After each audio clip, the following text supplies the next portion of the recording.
SHANanigans by Shannon Ray Provost. Narrated by Shannon Ray Provost. This story is called Shan's World. I was born at 3 a.m. on August 11th, 1982. That makes me a Leo on the zodiac chart, and later I find out I am a number 8 on the Enneagram list. According to these personality guidelines, I am a self-centered lion who challenges everything and is on fire. I've always been a risk taker and made my own fun and rules. In 6th grade, during recess time, I put a banana in the tailpipe of my home economic teacher's rental car. I didn't know whose car it was before inserting the banana, and apparently that is unsafe, I was later told. I got suspended for 3 days and people called me Shannon Bananan following the incident. When I arrived home to start my suspension, my mother tried really hard not to be mad at me, but instead she burst into laughter. "Where do you come up with this stuff?" she asked. I think I saw it in a movie starring Eddie Murphy," I answered. The following year, the same home economics teacher became my basketball coach. The first season was rough. I could have been imagining it, but it did feel as though I was running more laps than my other teammates for petty stuff. Perhaps I would sneeze and that called for running extra laps, or I looked at her the wrong way and I would be running again. The second basketball season was more comfortable because the sticky situation, pun intended, that I originally got myself into seemed to be forgiven after I asked her these questions. Me. Have you read the book Falling Off of a Cliff by Eileen Dover? Teacher/coach. No. Wait, she starts laughing. Me. How about the one called Rusty Bed Springs by I.P. Daly? The teacher coach laughed and smiled. It took 1 whole year for her to realize that laughter helps the forgiving process. And after those successful attempts at corny jokes, she didn't seem to mind me much anymore. In 12th grade, I worked as a server for a short time at a 24-hour diner. One particular day I had 2 middle-aged men that looked like Toby Keith on meth at one of my tables who were needy and annoying. I have always had a hard time not showing my inside feelings on the outside, so I was not fake friendly. They asked for many different items often and also kept hitting on me. I was hoping they were out-of-towners and I would not have any more run-ins with them after they left the diner.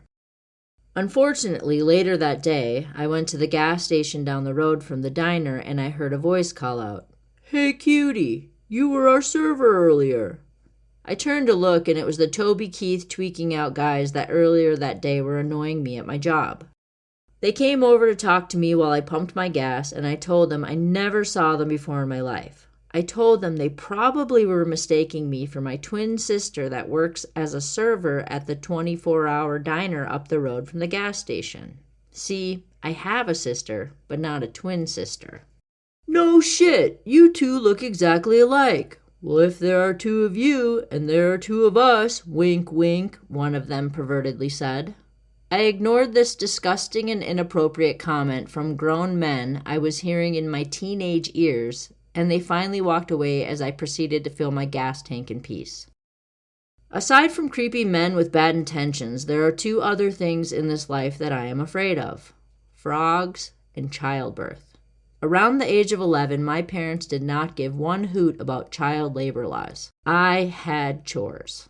While other kids on the block were out playing kickball and being catered to as they arrived home after a fun day of play, I had to work for that fun. Mowing the grass one summer day, I had no expectations of anything being swept into the tsunami propeller of the sharp blade aside from the long strands of grass being sliced away.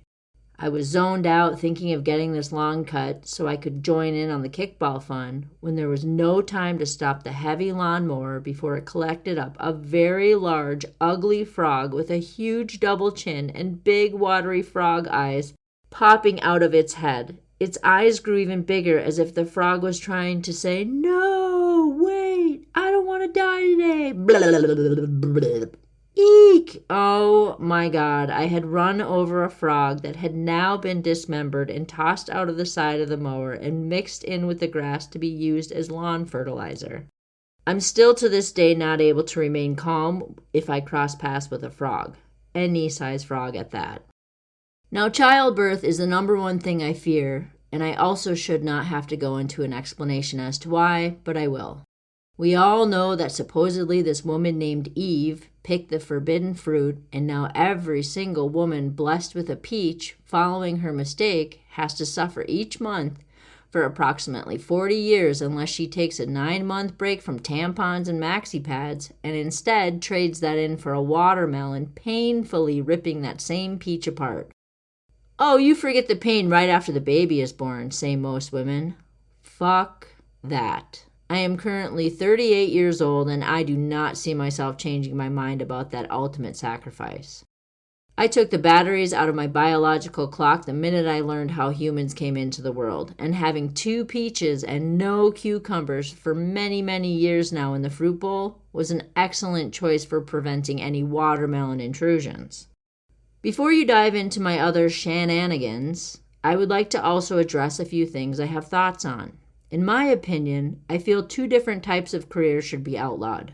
1, bathroom attendants, and 2, crossing guards. I like to poop and pee in private without feeling obligated to pay afterward, or watch someone watch me wash or not wash my hands. Also, crossing guards carry a portable small stop sign with no good reason, seeing there is a large stop sign where the cars will already know when to stop. The extra precaution makes no sense to me. Lastly, I find that a lot of men look like lesbians.